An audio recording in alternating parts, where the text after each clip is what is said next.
Bonjour, je m'appelle Salomé, j'ai 21 ans et j'ai été violée quand j'avais 16 ans. J'ai été violée par mon copain de l'époque en fait. On sortait ensemble depuis quelques mois et j'avais jamais eu de rapport avant. Et en fait, la première fois du coup que j'ai eu un rapport, donc c'était quelques jours après mes 16 ans. Et c'est la première fois que j'ai eu un rapport et c'est la première fois que j'ai été violée. Euh, En fait, je suis sortie avec lui ensuite pendant 10 mois en tout. Et du coup, il m'a violée plusieurs fois. J'étais. Pendant tout ce temps, en fait, j'étais. Faut comprendre qu'en fait, j'étais sous une sorte d'emprise en fait, de sa part, une emprise morale qu'il exerçait sur moi.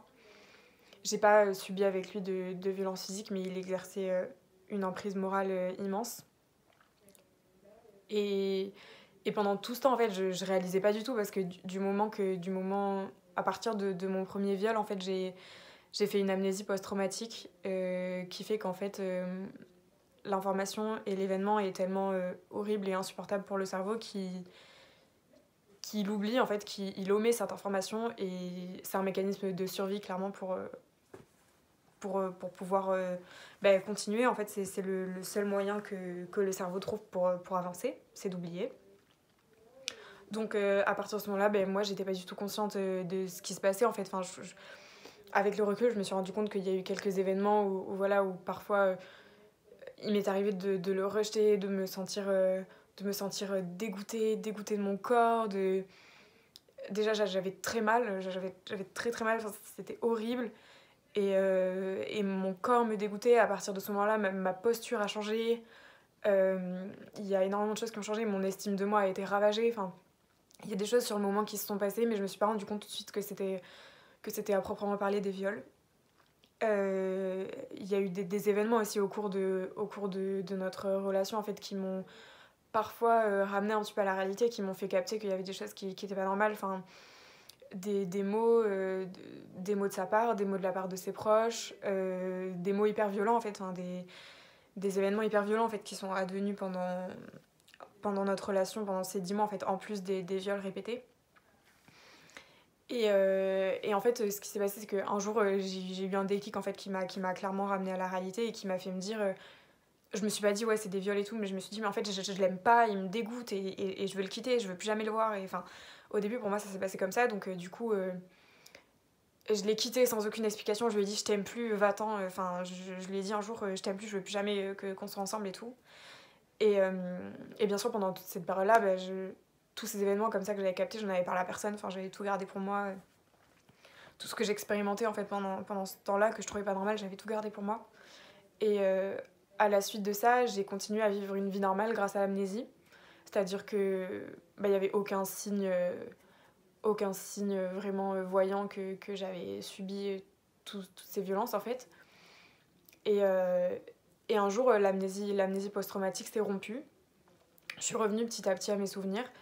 Et c'est un événement qui a déclenché ça, c'est qu'en fait j'ai recroisé mon agresseur dans la rue.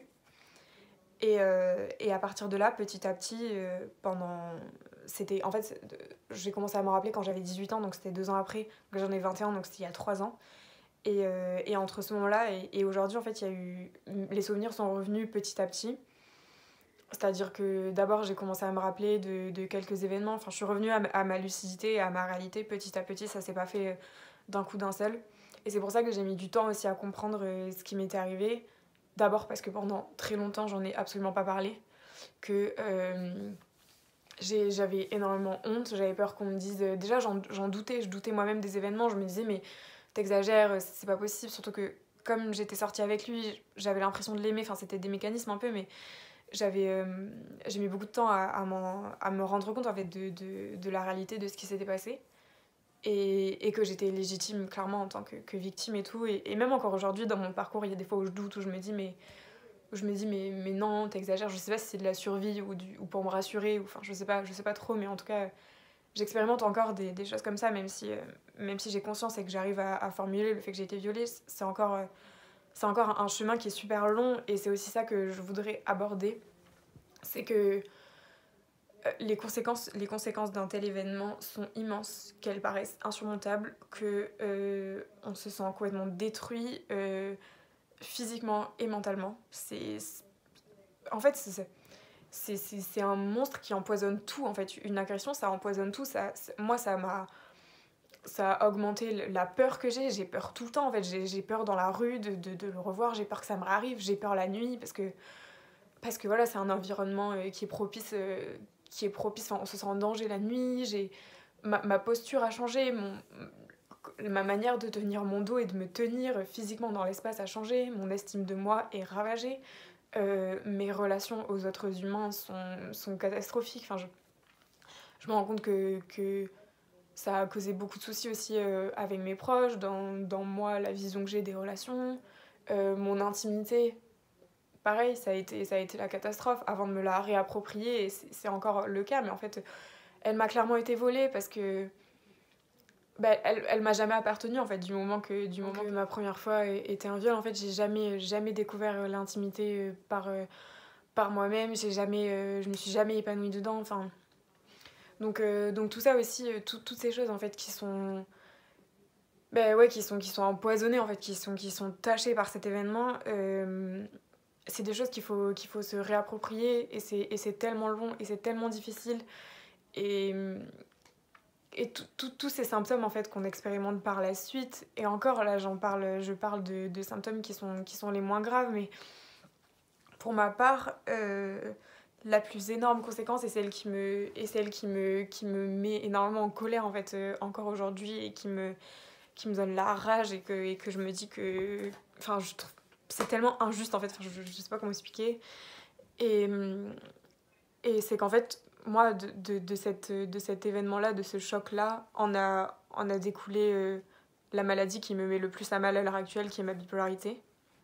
Et, je sais de sources sûres aujourd'hui que c'est conséquence de cet événement-là, en fait, que ma bipolarité découle, le déclenchement de ma bipolarité découle de cet événement, que j'avais déjà un foyer de santé mentale qui était propice à développement d'une maladie, parce que j'expérimentais déjà des pathologies de santé mentale, mais que des dires des médecins qui me suivent, ça aurait dû découler du foyer qui était déjà en moi, plus